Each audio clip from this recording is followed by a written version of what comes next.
کا آرگنائزیشن جو ہے جموں کشمیر میں قائم کریں. اور میں صرف پڑھ کے آنریبل ممبر صاحب کو اتنا ہی سناؤں.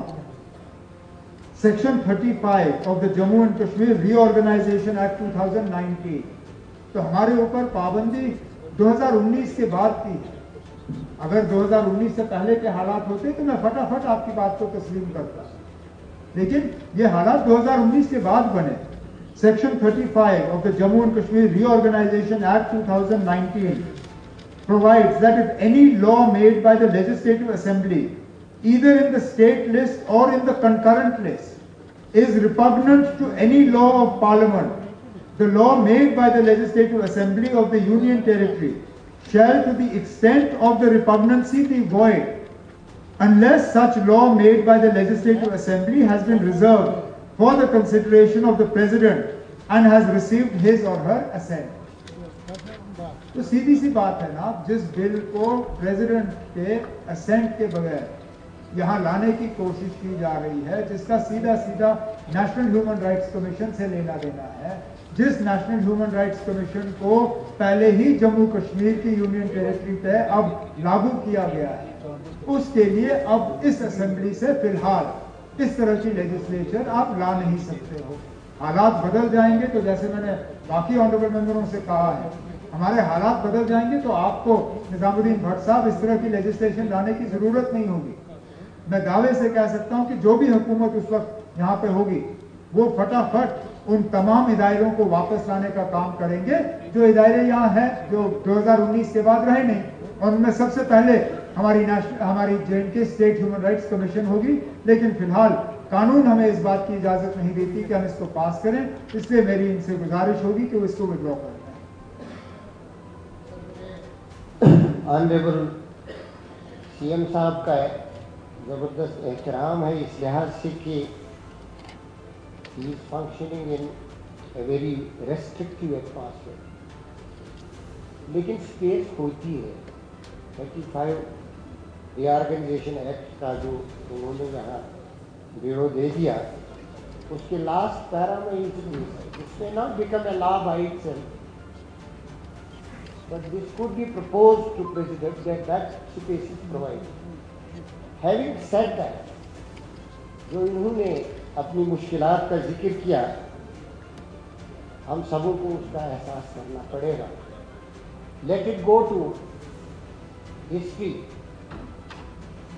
that we were the representatives of a welfare state, of a country which is globally known as a vast and effective democracy. A time came where there are reversals to the peril of institutions and their leaders. With that regret, let the history take it down as our helplessness, that we are the people, we are the representatives. This is the house which has not been able to make a simple law guaranteeing protection of life, liberty, sentiment, or guaranteeing a small amount of justice. اس احساس کے ساتھ اور مظلومیت کا احساس کرتے ہوئے میں یہ بل واپس لیتا ہوں. چلیے اچھا,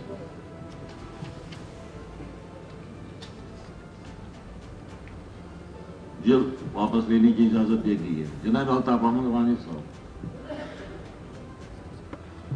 Sir, I rise to move forward to lead to introduce a bill to provide for immediate financial relief to fire victims, for reconstruction and rehabilitation through the district administration, LA private members, bill number 12 of 2025. Sir, I also rise to introduce. نہیں introduce نہیں, پہلے آپ کو اجازت ملے نا پیش کرنے کی, پھر انٹروڈیوس ہوگا. جناب اسپیکر صاحب, مجھے ہاؤس ایڈجرن ہونے کے بعد اپنے آنریبل ممبر صاحب کے ساتھ بیٹھ کے